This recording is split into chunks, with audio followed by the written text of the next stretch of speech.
بسم اللہ الرحمن الرحیم۔ پچھلے واقعے میں جب حضرت آدم علیہ السلام کی فضیلت فرشتوں پر ظاہر ہو چکی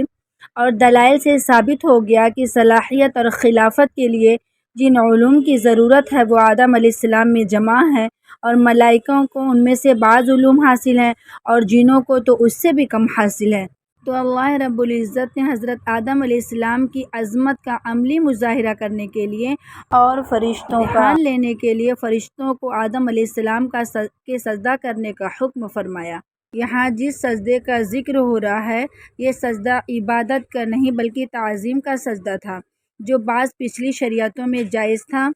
بعد میں تعظیم کے لیے بھی اللہ تعالیٰ کے سوا کسی اور کو سجدہ کرنے کی سختی سے ممانعت کی گئی تاکہ شرک کا کوئی بھی شائبہ پیدا نہ ہو۔ اگرچہ اس وقت سجدے کا حکم فرشتوں کو دیا گیا تھا، مگر اس احکام میں تمام جاندار مخلوقات بھی شامل تھیں،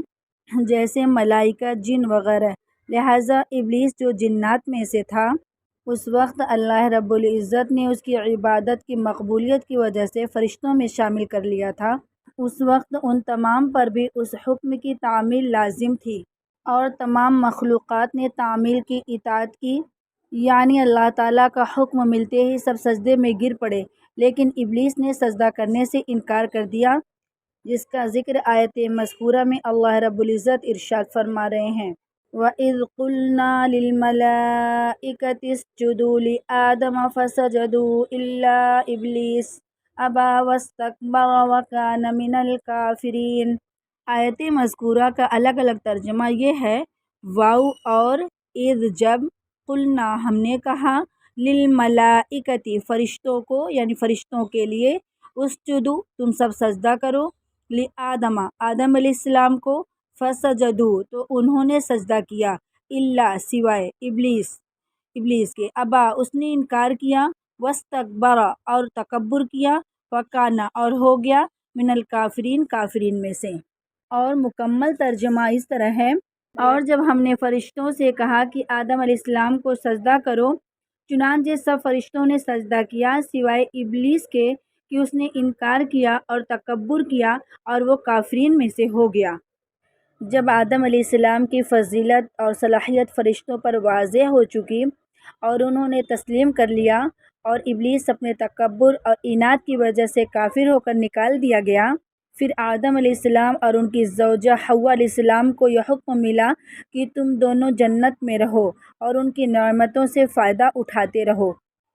لیکن ایک خاص درخت کے لیے ان دونوں کو یہ ہدایت فرمائی گئی کہ اس کے پاس نہ جانا اور اس کے پھل کھانے سے مکمل پرہیز کرنا۔ درخت کون سا تھا؟ گندم کا درخت تھا یا انگور کا درخت تھا؟ اس کے متعلق کوئی روایت ایسی نہیں ہے جس پر بھروسہ کیا جا سکے، اور نہ ہی قرآن کے الفاظ سے ثابت ہے۔ آیت نمبر 35 میں اسی واقعے کی طرف اشارہ ہے۔ اللہ رب العزت ارشاد فرماتے ہیں، وَقُلْنَا يَا آدَمُ اسْكُنْ أَنْتَ وَزَوْجُكَ الْجَنَّةَ وَكُلَا مِنْهَا رَغَدًا حَيْثُ شِئْتُمَا وَلَا تَقْرَبَا هَٰذِهِ الشَّجَرَةَ فَتَكُونَا مِنَ الظَّالِمِينَ۔ آیت مذکورہ کا لفظی ترجمہ یہ ہے، وَقُلْنَا اور ہم نے کہا، یا آدم اے آدم، اسکن تم رہو، انتا تم، وزوجکا اور تمہاری بیوی، الجنتا جنت، وکلا اور تم دونوں کھاؤ، منہا اس میں سے، رغدن اطمینان سے، با فراغت، حیث جہاں، شئتما تم دونوں چاہو، ولا تقربا اور نہ قریب جانا تم دونوں، ہذہ یہ، الشجرۃ درخت، فتکونا پھر تم دونوں ہو جاؤ گے، من الظالمین ظالموں میں سے یعنی گنہگاروں میں سے۔ مکمل ترجمہ اس طرح ہے، اور ہم نے کہا آدم تم اور تمہاری بیوی جنت میں رہو اور اس میں سے جہاں سے چاہو تم دونوں کھاؤ با فراغت یعنی اطمینان سے، مگر اس درخت کے پاس بھی مت جانا ورنہ تم ظالموں میں سے یعنی گنہگاروں میں سے ہو جاؤ گے۔ چونکہ شیطان آدم علیہ السلام کی وجہ سے مردود ہوا تھا، وہ کھار کھائے ہوئے بیٹھا تھا کہ کس طرح موقع پا کر کے آدم اور حوا علیہ السلام کو جنت سے نکالے۔ بہرحال شیطان نے ان دونوں کو بہکا کر اس درخت کا پھل کھانے پر آمادہ کر دیا۔ ابلیس نے کس طرح بہکایا، اس کی تفصیل انشاءاللہ تشریح میں آئے گی۔ البتہ اس واقعے سے متعلق قرآن کریم کے الفاظ یہ ہیں، اللہ رب العزت ارشاد فرماتے ہیں فَأَزَلَّهُمَا الشَّيْطَانُ عَنْهَا فَأَخْرَجَهُمَا مِمَّا كَانَا فِيهِ وَقُلْنَا اهْبِطُوا بَعْضُكُمْ لِبَعْضٍ عَدُوٌّ وَلَكُمْ فِي الْأَرْضِ مُسْتَقَرٌّ وَمَتَاعٌ إِلَىٰ حِينٍ، جس کے الگ الگ معنی اس طرح ہیں۔ فَأَزَلَّهُمَا، پھر ان دونوں کو پھسلایا، الشیطان شیطان، عنہا اس سے، فَأَخْرَجَهُمَا پھر ان دونوں کو نکلوا دیا، مما کانا جس میں تھے وہ دونوں، فیہ اس میں، وقلنا اور ہم نے کہا، اہبطوا تم سب اتر جاؤ، بعضکم تمہارے بعض، لبعضٍ بعض کے لیے، عدو دشمن، ولکم اور تمہارے لیے، فی الارض زمین میں، مستقر ٹھکانہ ہے، ومتاع اور سامان، الی حین تک وقت۔ آیت مذکورہ کا مکمل ترجمہ اس طرح ہے، پھر شیطان نے ان دونوں کو وہاں سے ڈگمگا دیا یعنی بہکا دیا جس میں وہ دونوں تھے، اور اس میں سے ان کو نکال کر کے رہا، اور ہم نے کہا اترو تم سب۔ یہاں صیغہ جمع ہے جس سے مراد آدم علیہ السلام، ان کی بیوی اور ابلیس سب ہیں۔ تم ایک دوسرے کے دشمن ہوں گے اور تمہارے واسطے زمین میں ٹھکانہ ہے اور نفع اٹھانا ہے ایک معینہ مدت تک۔ یہ واقعہ پیش آنے کے بعد آدم علیہ السلام کو اپنی غلطی کا احساس ہوا تو پریشان ہو گئے، لیکن سمجھ میں نہیں آ رہا تھا کہ اللہ رب العزت سے کن الفاظ میں معافی مانگے، اس لیے زبان سے کچھ نہیں نکل رہا تھا۔ اس وقت اللہ رب العزت نے ان کی اس کیفیت کے پیش نظر خود ہی ان کو توبہ کے الفاظ سکھائے، جس کا ذکر سورہ اعراف میں ہے۔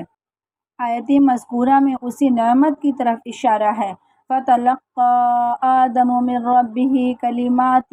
فَتَابَ عَلَيْهِ إِنَّهُ هُوَ التَّوَّابُ الرَّحِيمُ۔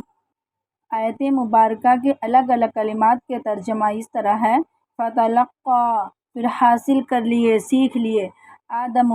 علیہ السلام نے، مِن رَّبِّهِ اپنے رب سے، کلمات کچھ باتیں، فتابہ پھر اس نے توبہ قبول کی، علیہ اس کی، انہ بے شک وہ، ہوا وہ، تواب بہت توبہ قبول کرنے والا، الرحیم بہت رحم کرنے والا ہے۔ آیت مذکورہ کا مکمل ترجمہ یہ ہے، پھر سیکھ لی آدم علیہ السلام نے اپنے رب سے چند باتیں، پھر متوجہ ہو گیا اللہ ان پر، بے شک وہی توبہ قبول کرنے والا بہت مہربان ہے۔ پھر آخر کی دو آیتیں بھی اسی واقعے سے متعلق ہیں، جس میں اللہ رب العزت ارشاد فرماتے ہیں، قُلْنَا اهْبِطُوا مِنْهَا جَمِيعًا فَإِمَّا يَأْتِيَنَّكُم مِّنِّي هُدًى فَمَن تَبِعَ هُدَايَ فَلَا خَوْفٌ عَلَيْهِمْ وَلَا هُمْ يَحْزَنُونَ وَالَّذِينَ كَفَرُوا وَكَذَّبُوا بِآيَاتِنَا أُولَٰئِكَ أَصْحَابُ النَّارِ هُمْ فِيهَا خَالِدُونَ۔ آیات مبارکہ کے الگ الگ کلمات یہ ہیں، قلنا ہم نے کہا، اہبطوا تم سب اتر جاؤ، منہا یہاں سے، جمیعاً سب کے سب، فاما پس جب، یأتینکم تم سب کو پہنچے گی، منی میری طرف سے، ہدن کوئی ہدایت، فمن تبع تو جو شخص نے اتباع کی یعنی اس راستے پر چلا، ہدایہ میری ہدایت پہ، فلا تو نہ، خوف کوئی خوف ہوگا، علیہم ان پر، ولا ہم اور نہ وہ سب، یحزنون غمگین ہوں گے۔ والذین کفروا اور جن لوگوں نے کفر کیا، وکذبوا اور انہوں نے جھٹلایا، بآیاتنا ہماری آیات کو، نشانیوں کو، اولئک وہی لوگ ہیں، اصحاب النار دوزخ والے، آگ والے، ہم فیہا وہ سب اس میں، خالدون ہمیشہ ہمیشہ رہیں گے۔ دونوں آیات مبارکہ کا مکمل ترجمہ اس طرح ہے، اور ہم نے حکم دیا اتر جاؤ تم سب یہاں سے، پھر اگر تم کو پہنچے گی میری طرف سے کوئی ہدایت تو جو شخص میری ہدایت پر چلا تو نہ ان پر کوئی خوف ہوگا اور نہ وہ غمگین ہوں گے، اور جو لوگ منکر ہوئے یعنی منکر ہوں گے اور جھٹلائیں گے ہماری نشانیوں کو، وہ دوزخ والے لوگ ہیں جس میں وہ ہمیشہ ہمیشہ رہیں گے۔ مذکورہ واقعے سے یہ بات صاف واضح ہو جاتی ہے کہ اللہ رب العزت نے شروع ہی سے آدم علیہ السلام کو زمین پر اپنا نائب بنا کر بھیجنے کے لیے پیدا فرمایا تھا، لیکن زمین پر بھیجنے سے پہلے انہیں جنت میں رکھنے اور اس کے بعد کے واقعات کا مقصد بظاہر یہ تھا کہ ایک طرف حضرت آدم علیہ السلام جنت کی نعمتوں کا خود تجربہ کر کے دیکھ لیں کہ ان کی اصل منزل کیا ہے، اور زمین پر پہنچنے کے بعد اس منزل کے حاصل کرنے میں کس قسم کی رکاوٹیں پیش آ سکتی ہیں اور ان سے نجات پانے کا کیا طریقہ ہوگا۔ چونکہ فرشتوں کے مقابلے میں انسان کا امتیاز ہی یہی ہے کہ اس میں اچھائی اور برائی دونوں کی صلاحیت رکھی گئی ہے، جبکہ ابلیس علم و معرفت میں یہ مقام رکھتا تھا کہ اس کو طاؤس الملائکہ کہا جاتا تھا، لیکن اس کے تکبر کے سبب اللہ رب العزت نے اسے اپنی دی ہوئی معرفت اور علم اور فہم کی دولت چھین لی اور ایسی جہالت کا کام کر بیٹھا جس کے نتیجے میں راندِ درگاہ ہوا۔ اسی طرح بعض اوقات انسان کسی گناہ کے وبال سے تائید حق سے محروم ہو جاتا ہے اور اس کی ہر کوشش اور عمل اس کو گمراہی کی طرف دھکیل دیتا ہے۔ انسان کا ایمان وہی معتبر ہوتا ہے جو آخر عمر میں آخرت تک ساتھ رہنے والا ہو۔ موجودہ ایمان اور عمل، علم، معرفت پر انسان کو غرور نہیں ہونا چاہیے، بلکہ مرتے دم تک اللہ رب العزت سے ایمان اور عمل صالح کی دعا کرتے رہنا چاہیے۔ آیت نمبر 35 میں اسکن انت و زوجک الجنہ میں حضرت آدم اور حوا علیہ السلام دونوں کے لیے جنت کو مسکن بنانے کا ذکر ہے، جس میں اس طرف اشارہ ہے کہ بیوی کے لیے رہائش کا انتظام شوہر کے ذمہ ہے۔ اسی طرح بیوی کی ذمہ داری ہے کہ جس گھر میں شوہر رہے اس میں اس کو رہنا چاہیے۔ لفظ اسکن میں اس طرف بھی اشارہ ہے کہ اس وقت ان دونوں حضرات کے لیے جنت کا قیام عارضی ہے، دائمی قیام جو شان اور ملکیت کی ہوتی ہے وہ نہیں ہے، کیونکہ یہ اللہ رب العزت کے علم میں پہلے سے تھا کہ آئندہ ایسے حالات پیش آئیں گے کہ آدم اور حوا علیہ السلام کو جنت کا مکان چھوڑنا پڑے گا،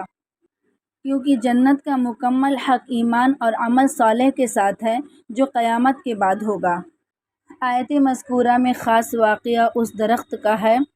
جس کا پھل کھانے سے حضرت آدم علیہ السلام کو منع فرمایا گیا تھا اور اس پر تنبیہ کی گئی تھی کہ شیطان تمہارا دشمن ہے، ایسا نہ ہو کہ وہ تمہیں گناہ میں مبتلا کر دے۔ اس کے باوجود حضرت آدم علیہ السلام نے اس درخت سے کھا لیا، جبکہ پیغمبر معصوم ہوتے ہیں اور ان سے کوئی بڑا گناہ سرزد نہیں ہو سکتا۔ اس کے باوجود بھی قرآن کریم کی بہت سی آیات میں متعدد انبیاء علیہ السلام کے متعلق ایسے واقعات مذکور ہیں جن سے معلوم ہوتا ہے کہ ان سے گناہ سرزد ہوا اور اللہ رب العزت کی طرف سے ان پر عتاب بھی ہوا۔ حضرت آدم علیہ السلام کا یہ قصہ بھی اسی میں داخل ہے، مگر اللہ رب العزت کے نزدیک انبیاء علیہ السلام کا مقام نہایت بلند ہے اور بڑوں سے چھوٹی سی غلطی بھی ہو جائے تو بہت بڑی غلطی سمجھی جاتی ہے، اس لیے قرآن حکیم میں ایسے واقعات کو معصیت اور گناہ سے تعبیر کیا گیا اور اس پر عتاب بھی کیا گیا ہے، اگرچہ حقیقت کے اعتبار سے گناہ نہیں ہوتا ہے۔ اسی طرح حضرت آدم علیہ السلام کو ایک خاص درخت کی طرف اشارہ کر کے منع کیا گیا تھا کہ اس کے قریب مت جانا، جس سے خاص وہی درخت مراد نہیں تھا بلکہ اس کی جنس کے سارے درخت مراد تھے۔ حدیث شریف میں ہے کہ رسول کریم صلی اللہ علیہ وسلم نے ایک مرتبہ ریشمی کپڑا اور ایک ٹکڑا سونے کا ہاتھ میں لے کر ارشاد فرمایا کہ یہ دونوں چیزیں میری امت کے مردوں پر حرام ہیں۔ ظاہر ہے کہ حرمت صرف اس کپڑے اور سونے کے ساتھ خاص نہیں تھی جو رسول کریم صلی اللہ علیہ وسلم کے دست مبارک میں تھے، بلکہ تمام ریشمی کپڑے اور سونے کا یہی حکم ہے۔ اسی طرح حضرت آدم علیہ السلام کو خیال ہو گیا کہ جس درخت کی طرف اشارہ کر کے منع کیا گیا تھا ممانعت اسی کے ساتھ خاص ہے، اور شیطان نے یہی وسوسہ ان کے دل میں مزین کر دیا اور مضبوط کر دیا۔ اس کے علاوہ شیطان نے وسوسہ بھی دل میں ڈالا کہ اس درخت کی ممانعت صرف آپ کی ابتدائے پیدائش کے وقت تک خاص تھی۔ بعض روایتوں میں یہ بھی آتا ہے کہ حضرت آدم علیہ السلام کو شیطان نے اس درخت کے کھانے کے منافع بتلائے اور یہ قسم کھا کر کے باور کرایا کہ اس کے کھانے سے ہمیشہ ہمیشہ کے لیے جنت کی نعمتوں میں رہنے کا اطمینان حاصل ہو جائے گا۔ اب شیطان نے بہکانے اور وسوسہ ڈالنے کے لیے کون سی شکل اختیار کی، اس کے بحث میں پڑنا فضول ہے۔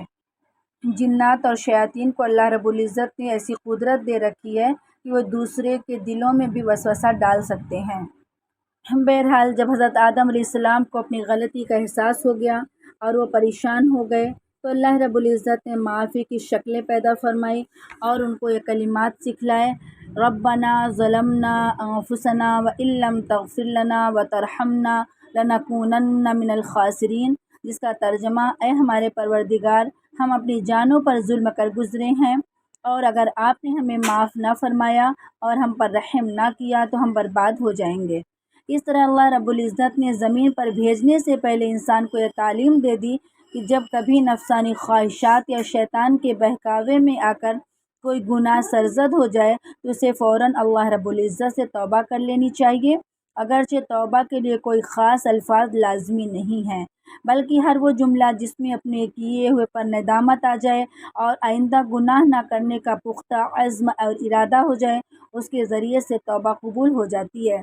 لیکن چونکہ الفاظ اللہ رب العزت نے سکھلائے ہیں، اس لیے ان الفاظ میں توبہ کرنے سے قبولیت کی زیادہ امید ہو سکتی ہے۔